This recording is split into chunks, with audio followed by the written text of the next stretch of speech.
자, 이제 공부를 하실 때 각 단계별로 거기에 맞는 학습 전략이 꼭 필요할 텐데요. 이 자리에서 각 과목별로 어떻게 공부를 펼쳐나갈지 그 단계별 학습에 대해서 같이 논의를 해보도록 하겠습니다.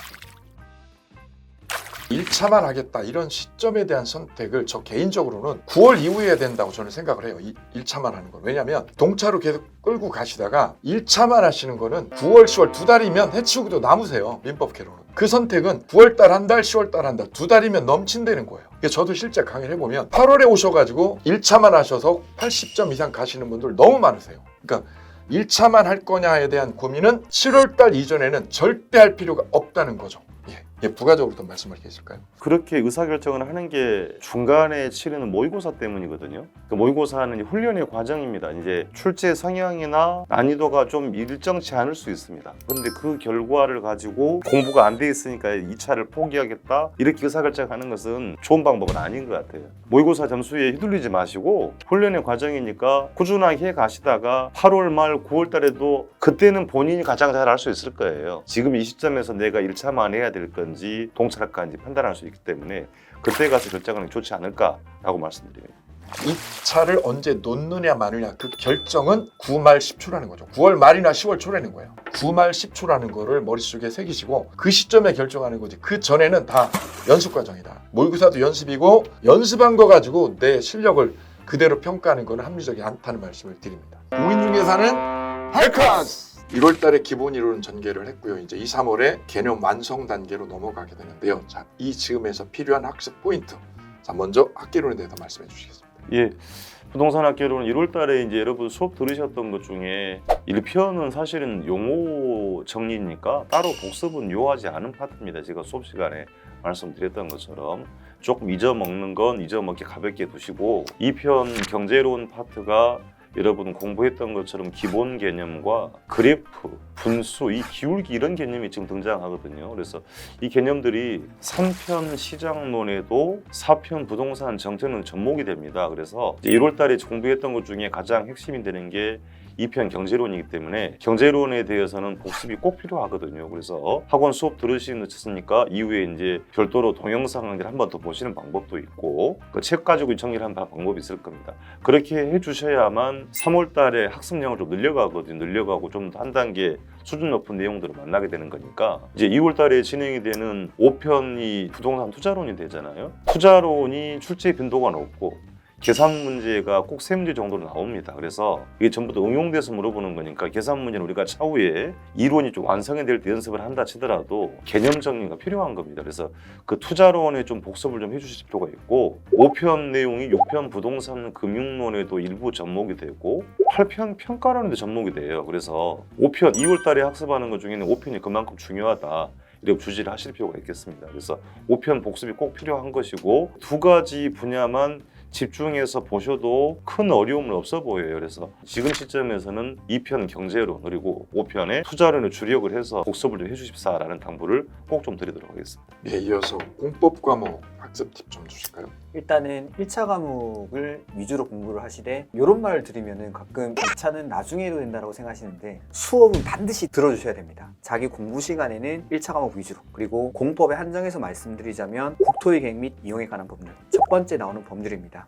이 국토의 계획 및 이용에 관한 법률은 공법 전체에서 대부분의 내용이 국계법에서 시작을 하는 겁니다. 공부를 하실 때 공법에 공부를 해야겠다라고 하시면은 아직까지는 국계법 위주로만 보셔도 전혀 무리가 없습니다. 네, 그러니까 여러 파트 중에서 지금 맨 앞부분 국계법 쪽 이 부분만 잘 담금질 해내도 후반부에 충분히 채워나갈 수 있다는 이런 뜻으로 이해가 됩니다. 네, 맞습니다. 민법도 같은 맥락 부분인데요.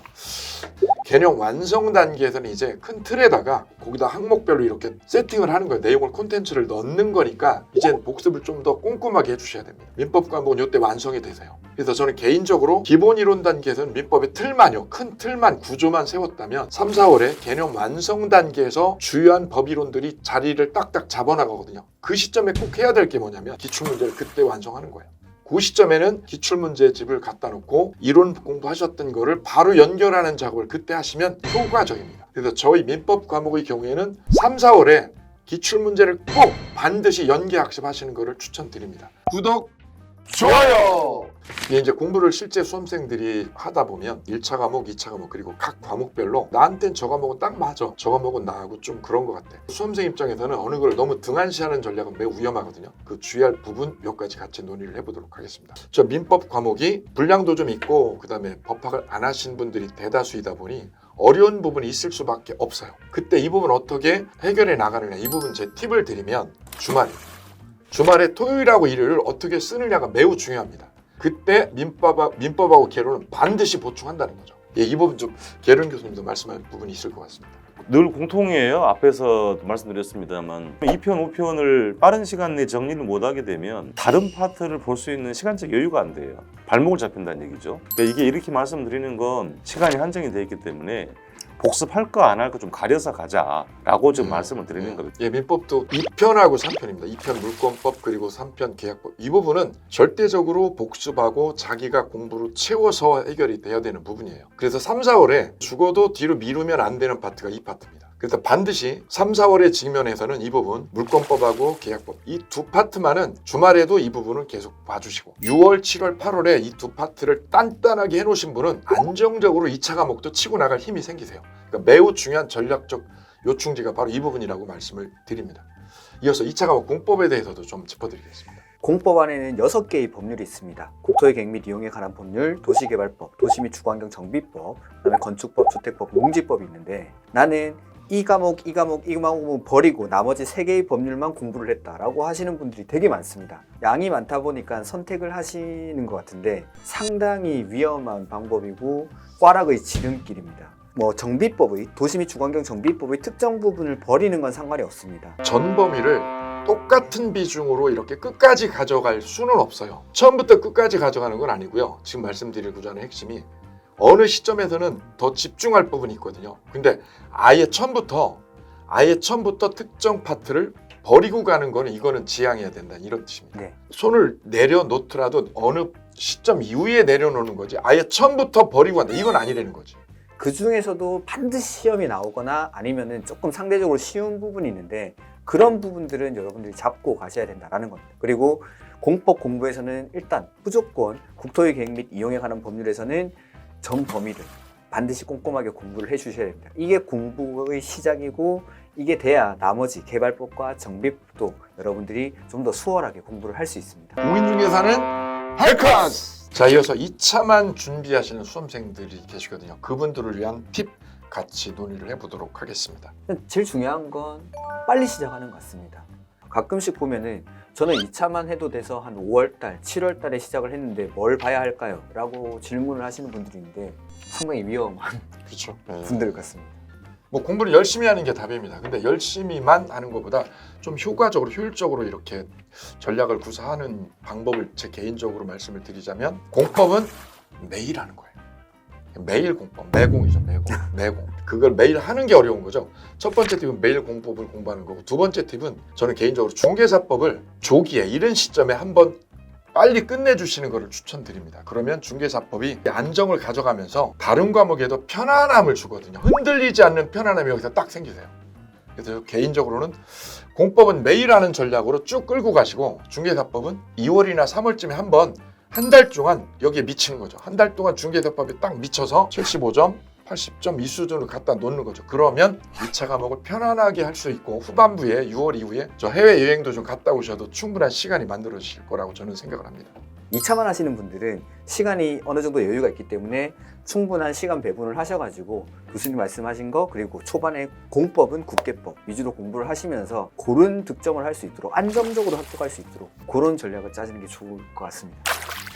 자, 이어서 3, 4월 달쯤에 저희 해커스만이 가지고 있는 독특한 커리큘럼 이 부분에 대한 논의를 좀 진행을 해보도록 하겠습니다. 출제가 많이 되고 수험생들이 어려워하고 강사의 도움을 받아서 정리할 부분들을 미리 집중해서 그 분야 위주로 아마 특강이 진행될 겁니다. 그리고 단원별로 기출문제 특강이 잡혀 있는 거니까 모의고사 점수에 속상해하실 필요 없고요. 그 결과가 여러분의 합격을 결정하는 기준은 아닌 거니까 미비점이 어딘지 이제 명확하게 드러나잖아요. 그 부분들을 레벨의 특강이나 기출문제 특강을 어느 정도 좀 보완을 하시면 좀 좋아지지 않을까라고 생각을 합니다. 그 중에서 시험의 출제 빈도수가 높은 것이 우리 강사님들 머릿속에 딱 입력이 돼 있거든요. 그 부분을 딱 선정을 하는 거죠. 그 부분을 집중적으로 포인트를 잡아서 짧은 기간에 단기에 끌어올리는 거죠. 이게 레벨업입니다. 예, 그리고 두 번째는 저 단계에서 기출문제 연기학습을 하면 이론이 가지고 있던 논점들이 실제 문제에 어떻게 출제되는지를 바로 점검할 수 있어요. 그러니까 효과적으로 이론적인 부분하고 문제가 딱 매치업이 되는 때가 바로 저 때거든요. 저 때 점수가 끌어올려지니까 자기 역량을 최대한 저기 집중적으로 투자할 필요가 있는 시기가 바로 저 때라고 말씀을 드리겠습니다. 네, 아무래도 3, 4월 달에 모의고사를 처음 치르게 되면은 점수가 생각했던 것만큼 안 나오실 겁니다.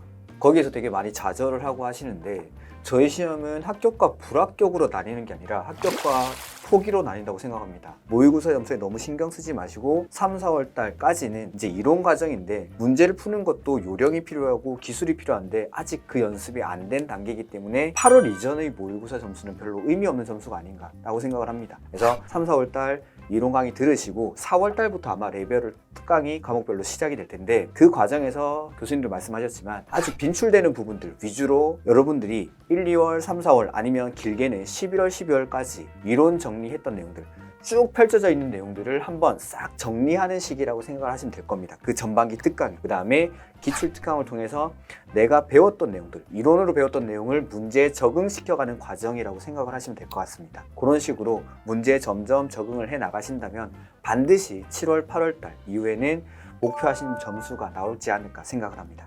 6개월 동안 책을 한번 보신 거하고 짧은 기간에 책을 한번 본 거는 약 효과가 다른 거거든요. 정말 다른 차이를 드러내 주니까 요 특강, 요 레벨업 특강 그리고 기출문제 요 정리 과정은 요 밀도 있는 강의니까 이 부분은 꼭 병행학습을 꼭 부탁을 드리고자 합니다. 합격! 가자! 과목별로 시험에 자주 나오는 테마나 논점들이 정해져 있는데 그 부분을 어떻게 대응할지 이 부분 좀 토의를 좀 해보도록 하겠습니다. 민법을 잠깐 말씀을 드리면 민법 40문제 중에서 거의 매년 나오는 논점이라는 것이 거의 한 30개 정도? 이 정도 안팎은 정해져 있거든요. 이론 정리, 5, 6월에 이론 정리 끝나기 전에 한번 담금질을 해주는 중요한 과정 중에 하나가 바로 레벨업 특강입니다. 이 부분은 내가 확실히 대응이 되어 있어서 이 부분이 시험으로 나오면 내가 절대 놓치지 않아야 돼. 이게 되면 60점 점수를 가져갈 수 있는 틀이 만들어진다는 거죠. 결론은 좀 폭이 넓긴 한데 계산 문제 여기다가 뒤집어서 기울기 구하라는 것들 5편에서는 화폐의 시간 가치라는 개념을 가지고 32회에는 무려 4문제가 나왔고요. 올해 같은 경우 33회에는 두세 문제가 또 직간 연관이 되어 있습니다. 그래서 정규 수업 시간으로 활용이 어려우시면 앞에 말씀드렸던 것처럼 테마 특강 이런 걸 활용하시면 좋지 않을까라고 말씀드립니다. 새로운 과목은 제가 앞에 늘 말씀드립니다. 법 과목이 아니에요. 그래서 법률 조문화되어 있는 게 많지 않아서 기출된 게 똑같은 양상으로 출제가 안 됩니다. 문제가 변형이 되거든요. 그래서 제가 늘 그래서 강조드리는 게 기본기입니다. 기본기를 충실하지 못하면 변형된 문제에 대응이 안 되거든요. 최근에 문제들이 대부분 이런 걸 요구를 하고 있는 겁니다. 단편하게 외워서 해결될 문제는 거의 없고요. 특히나 이제 5편, 6편, 8편 내용이 이렇게 번갈아 왔다 갔다 하면서 출제가 되고 있기 때문에 종합적 시각을 갖고 공부를 하는 게 좋다라고 당부드립니다. 그래서 그 부분은 여러분이 앞으로 시험 준비를 할 때 주의할 사항이 아닌가라고 생각이 되어서 단편적으로 보는 것보다는 종합적인 문제를 많이 요구하기 때문에 그에 대한 학습이 필요하지 않을까라고 말씀드리고 계산 문제는 계속해서 9문제, 10문제가 나오잖아요. 그래서 그 3문제, 4문제 정도만 여러분 착실하게 준비를 하면 합격 점수 받는 데는 큰 어려움은 없다. 예, 민법 말씀드리면 문제를 이렇게 찍어가지고 이거를 맞추겠다 이런 식의 특강이나 접근 방법은 이제 물 건너왔어요. 민법은 불가능해요. 종합적으로 지문을 골고루 다 보셔야 된다는 거죠. 왜냐면 박스 문제가 15개 정도 나오고 사례 문제가 한 8개니까 20몇 개 정도거든요. 3개면 3개를 정확하게 다 알아야 정답을 가져갈 수 있고 하나라도 모르면 꽝이에요. 그 말은 종합적인 학습이고 본질적인 원리 학습이 돼주셔야 돼요. 그러니까 어느 걸 딱 찍어서 이것만 외우겠다 이거는 떨어지는 지름길이라고 보시면 좋고요. 신규 지문이 총 168개 중에서 약 44개 정도가 출제가 됐어요. 거의 3분의 1 가깝게 되거든요. 그걸 보시면 기출문제만으로 대응을 해서는 한계가 있다는 이 지점을 시사를 하고 있습니다. 그래서 신규 지문에 대한 대응은 기본서를 통해서 전반적으로 보시면 그 부분에 대한 대응력이 생긴다. 이렇게 말씀을 드리겠습니다. 공법은 올해 같은 경우에는 지엽적인 문제가 많이 출제가 됐습니다. 이렇게 지엽적인 문제가 나오면 나올수록 아니면은 문제 난이도가 올라가면 올라갈수록 쉬운 문제를 절대 틀리면 안 된다는 게 훨씬 더 중요한 것 같습니다. 어려운 문제라든지 지엽적인 문제들은 우리가 공부를 해서 맞출 수 있는 부분이 아닙니다. 그래서 자주 나오는 부분 내지는 쉬운 부분을 계속 반복적으로 보셔가지고 어떻게 변형을 해서 나오든지 그런 부분들에 더 집중을 하시고 그런 부분들을 더 실수하지 않는 것이 안정적으로 40점 이상 아니면 50점, 60점을 받을 수 있는 팁이 아닌가라고 생각을 합니다. 사실 이 시험 준비 기간이라든지 하루 공부 시간은 얼마가 필요하다, 몇 시간을 공부를 해야 된다라고 일괄적으로 말씀드리기는 되게 힘든 것 같습니다. 대신에 수험 기간이 절대 길면 안 됩니다. 어떻게든 내가 1년 안에 끝낸다라는 생각으로 공부를 하셔야 됩니다. 그러기 위해서는 최대한 많은 시간을 확보를 해주셔야 되고 최대한 빨리 시작하는 게 가장 좋은 방법이고 가장 확실한 방법이 아닌가라고 생각을 합니다. 보통의 분들은 1년간 꾸준히 공부를 해서 합격을 한다는 거, 그거 명심하시고 자기가 수험생이라는 직업을 하나 가졌다라고 생각하시면 좋을 것 같습니다. 그래서 최대한 빨리 시작하셔서 최대한 많은 시간, 공부 시간을 확보하셔서 올해 안에 어떻게든 합격하겠다라는 생각을 가지고 공부를 해주셨으면 좋겠습니다. 부동산학개론 공부 노하우인데요. 노하우라고 뭐가 있겠습니까? 선생님 강의를 잘 들으셔야 돼요. 강의 들으시고 꾸준한 복습은 제가 말씀 안 드렸습니다. 그러니까 2편, 5편을 조기에 극복하셔야 됩니다. 그게 노하우예요. 2편, 5편이 조기에 완성이 되면 나머지 뒤를 따라오는 건데 그게 정리가 안 되면 발목을 잡히는 거니까 60점 받아서 합격하면 되는 거잖아요. 중요한 건 공부 미루지 마시고 빨리 들어오셔서 하셔야만 합격하는 데는 어려움이 없지 않을까라고 말씀드립니다. 2월하고 5월에 복습이 필수라는 거죠, 그죠? 5편, 5편. 예, 2편. 2편하고 5편이죠. 2편, 5편. 2호 복목입니다. 2호 복목. 2편, 5편은 복습에 목숨 건다. 예, 유저분들께서 추가적으로 궁금하신 것, 그 다음에 학습에 필요한 것들이 있으면 많은 댓글을 통해서 질문을 주시고요. 우리는 그때그때 필요한 답변을 바로 드리도록 하겠습니다. 저희는 오늘 이렇게 해공호 마치도록 하겠습니다. 해공호 만관부!